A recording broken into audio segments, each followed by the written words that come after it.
A few hours ago, Darren Mack read a chilling confession in court. Mack admitted he stabbed his wife to death and he shot the judge who ruled in his divorce. Police found Breonna Dennison's body in this empty field, and now they say the search for Bree is turning into a manhunt for her killer. Keeping dumpsters like this closed is one easy way to keep bears out of trouble and ultimately out of harm's way. Many thieves are breaking into light poles and taking valuable copper wire.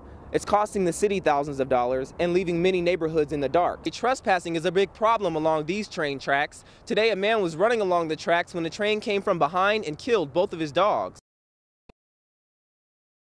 I just stood in the center of our living room crying because we couldn't stop the flow. It was coming in from the front, it was coming in from our back, from our master bedroom closet, from the crawl space.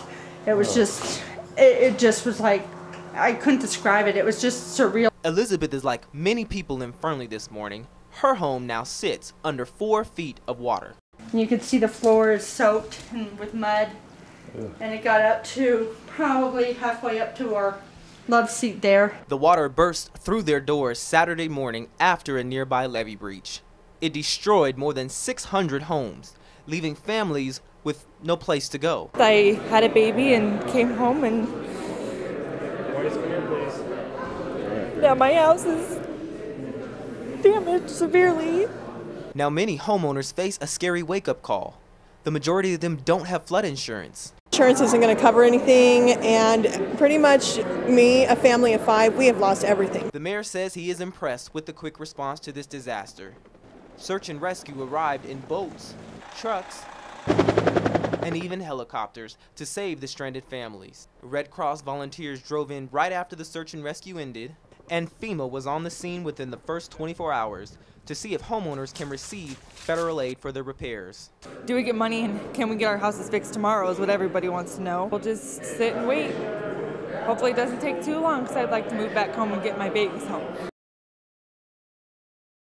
You know your precinct number!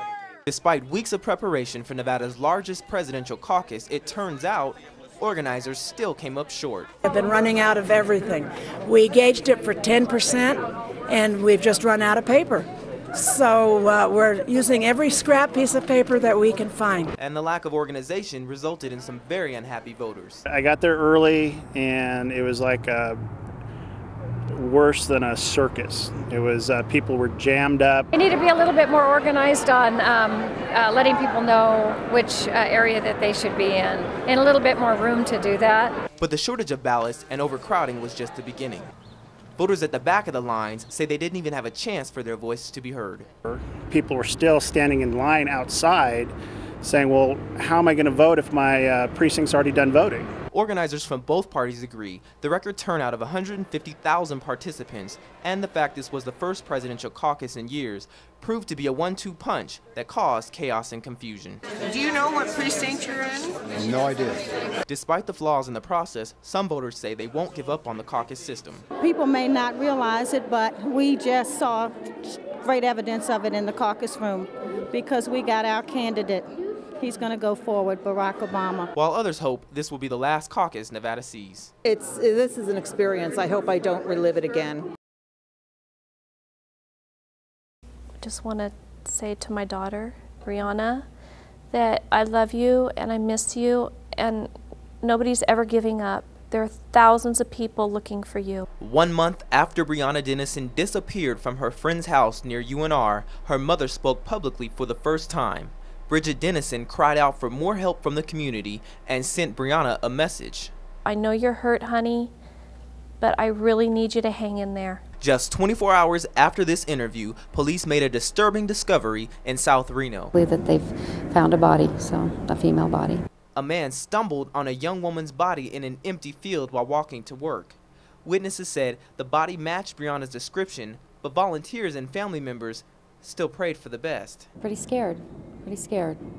You know, we're out there working hard and we still remain hopeful. Obviously, this is a loss for somebody. Just 2 days after Bridget Dennison pleaded for Breonna's safe return, her deepest fears came true. An autopsy today has determined that the remains of that female discovered in the field are those of 19-year-old Breonna Dennison. Now the frantic search for Breonna Dennison is over, but a manhunt for her killer begins. We'll get this suspect. Somebody knows him. Somebody's going to call and give us the right tip. An officer is going to stop him in a traffic stop or a voluntary contact on the street.